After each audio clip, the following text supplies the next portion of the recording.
I'm Marina. I've met you before. I have seen you lots of times. I've met you too. So, Detective Gonzalez, Detective Mentor. Okay. So we're just talking to you about the incident that happened on January 27th. Okay. Can you just tell us from the beginning of your contact with the patient or the baby from last contact with either? Yes. Okay. So I was up at the medical floor, and the ER tech had called and said, the doctor wants you to call in the on-call lady for the ultrasound. So I'm like, okay. So I called in the ultrasound tech, and then I don't know how much time lapsed. I don't know that the house supervisor phone rang again, and it was the girl from the lab, and she's like, Marina, they need you here in the ER right now.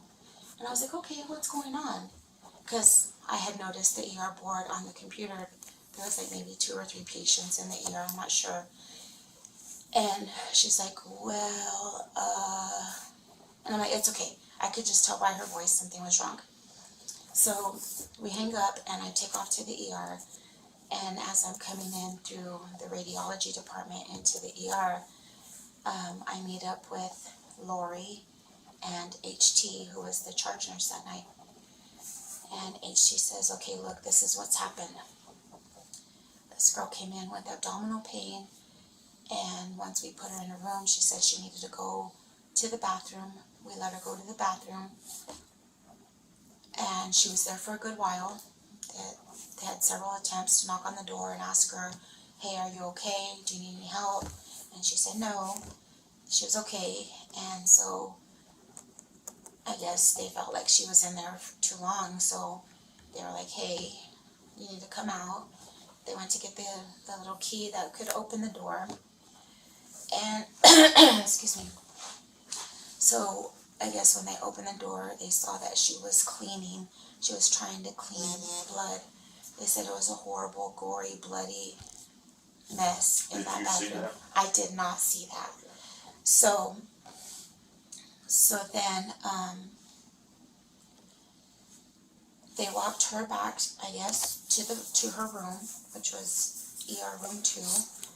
They walked her back to the room, and at this time we still didn't know that there was a baby.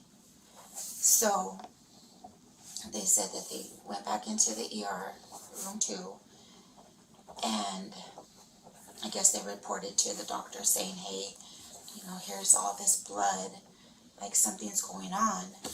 And of course, you start thinking of like, what if she tried to do this? What if she tried to do that? Like they didn't know. So then the ultrasound tech still hadn't got to the hospital at that time yet. So the doctor's like, you know what, I need to probably do like a pelvic exam to look, because like what's going on? Why is there so much blood? So the charge nurse HT says that, they were in the room and probably trying to set up for the pelvic exam when Lori, the ER tech, had already called Leela, the housekeeper. Hey, can you come and clean this bathroom? Because there's a lot of blood. So Leela went to clean, and she had already been cleaning pretty much everything when they said that the last thing that she lifted the trash can, and she realized that it was heavy. And so then she was like, like this is weird because this bathroom trash has never been heavy. So she said that when she looked, that she wasn't sure what it was, but she kind of thought that what she was seeing was maybe like a baby. So she says that she yelled out for Lori, and Lori went in there and grabbed it, and I guess sure enough realized that there was a baby in there. So Lori yelled out for HT, or went to get HT. I'm not sure exactly. Were you at the nurse's station at this point? No, they still had not told me about that because they didn't know that there was a baby. So I was still at the medical floor. Okay. And so then HT, when he's telling me this story, HT tells me that he goes, grabs the trash can, and he lifts the bag, realizes there's a baby in there, so he takes it right across the hall to trauma 2, tears open the bag, realizes the baby's there, and it was you lifeless. didn't witness any of this? So at the time, he's telling me that, so he's like, so come on, he's telling me everything I just said is from HT's story. Okay. And so then he's like, so come on, here it is. And so I walk into the trauma 2 room, and sure enough, the baby's on the gurney where he had placed the baby, lifeless. And the trash can is right by the gurney. So, like, of course, I was in utter shock. Like, you know, we were all just in shock. And so they had already called the police. The doctor, I think initially at the time, was about to do a pelvic exam to look to see where all this blood was coming from. And HT had gone and told her, hey, I need you right now, like, you need to come with me. And took her to trauma 2, showed her what had happened. And were you still in trauma 2? So, no. So, that happened, like, before. Oh, okay. That happened before I got there. So then, when HT told me all of that, when I came out of trauma 2, HT and Dr. Vasquez, and the authorities, the police officers were just getting there. And I know that Dr. Vasquez went and HT went out, like, to that little area inside the hospital, but like where the ambulance comes in, and they kind of were giving the police like a heads up of what had happened. So then after that, I really didn't know what happened, because I was on the phone with my chain of command, because I needed to know, like, you know, this has never happened. I didn't, as a house supervisor, I didn't know what I needed to do, if there was any paperwork that I needed to do, if we were supposed to register this lifeless body. Like, I didn't know. So you called your chain of command, for guidance? I called, yeah, for questioning. So I called Patty, who's the CNO, Patty Bartok, and I called her and I said, hey, look, this is what's going on, and I need to know what I need to do for legal purposes. And so she was like, well, Marina, you know, like, I don't really know. Let me have you call Cindy Buck, Cindy Buck is like in charge of medical records, and she deals a lot with the birth certificates or death certificates. And so she said, so why don't you call her, and then I'll get legal on the team, you know, on the phone, and see if I can find out what needs to be done. So, but then after that, like, I was on the phone with Cindy, and then after that, like, Patty was calling me, and then all of administration basically were calling me, like, And is that your job? That's my job. That's your job. Yeah, as a house supervisor, like, I'm in kind of charge of, like, everything that happens during the night in this facility. And so, and even Dr. Salgado called me and was wanting to see what had happened, and he told me that he was awake, he was already planning on coming in, you know, to speak to the doctor. And so, Cindy Buck actually had told me, okay, like, yes, we need to register the baby, and, like, as a, you know, like a Jane Doe or whatever, like, infant male, but there's also, like, a paper that I need you to, you know, ask her. There's a paper that you need to ask her, and the nurses fill out, and it's very important that you, that we know whether or not the baby took a breath, or whether or not the baby did not take a breath.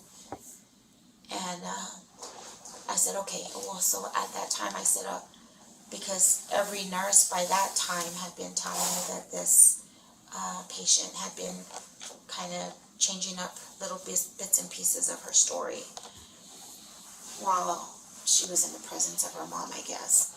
So when I said, okay, I'll try to, you know, get the truth out of her, then Cindy was like, well, whether you have to ask the mother to leave the room, but we need to know. So I went and I found the form that Cindy was talking about, and I go into the patient's room and I introduce myself, and I said, there's just a few questions that I need to ask you, and most of it was like, first and last name, date of birth, social security number, which she didn't know, and then whether or not she knew, whether or not she took any kind of medications, and then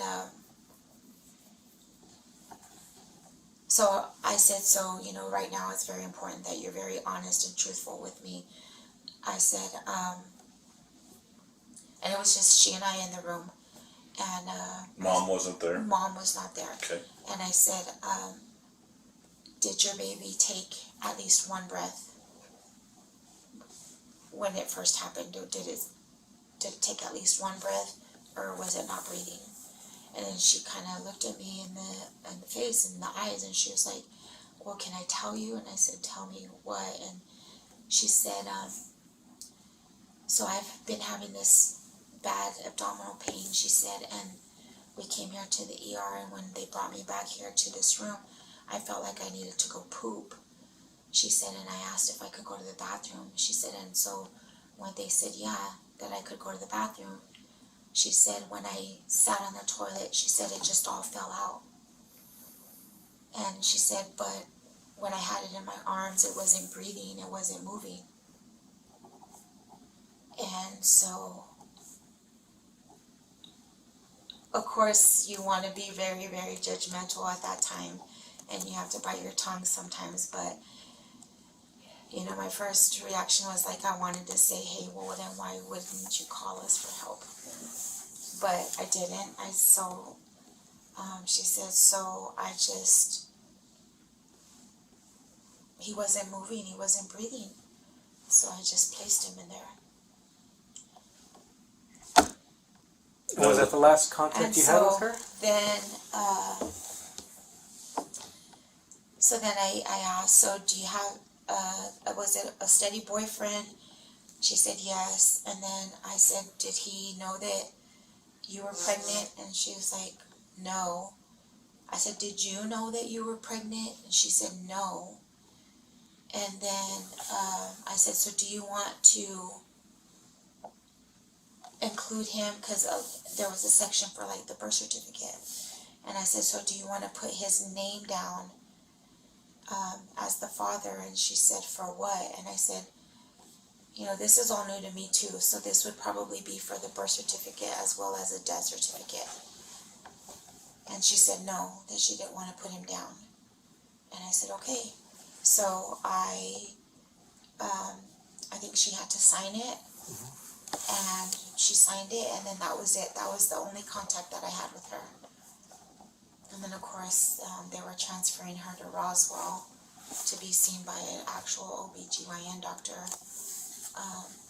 But that because after that, I was just on the phone with my administration team. Because you're in charge of like the whole operation, so you just had to make sure everything was flowing.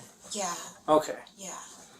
I had to make sure that if there was paperwork that needed to be signed or filled out, that I needed to make sure that was done before she got transferred out.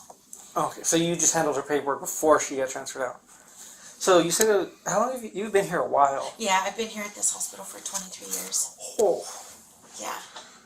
Going back to when you were talking to her and she said it wasn't breathing.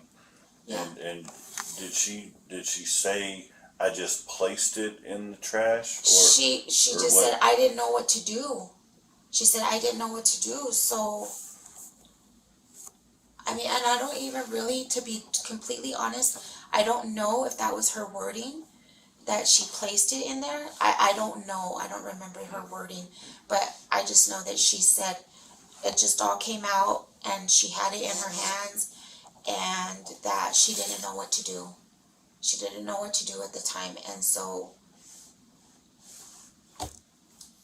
I'm like, I don't want to say that she said that she placed it because I don't remember. That's okay. You don't have fine, to. That's fine. That's Yeah. fine. So, other than what we asked you, is there anything else we didn't ask that you think we should know? Not that I'm aware of, I don't think. All right. Well, if you have any other things that you like tomorrow, you're like, oh, I forgot to tell them this. Cynthia has my contact information, so you Okay. can let her know. Okay, And that's Minster's contact information. okay. If you have any more questions, comments, anything you want to add, okay? Okay, Thank you for sounds coming good. in. You're Thanks, welcome. guys. Thank Appreciate you. you. You're welcome. Thank you, guys.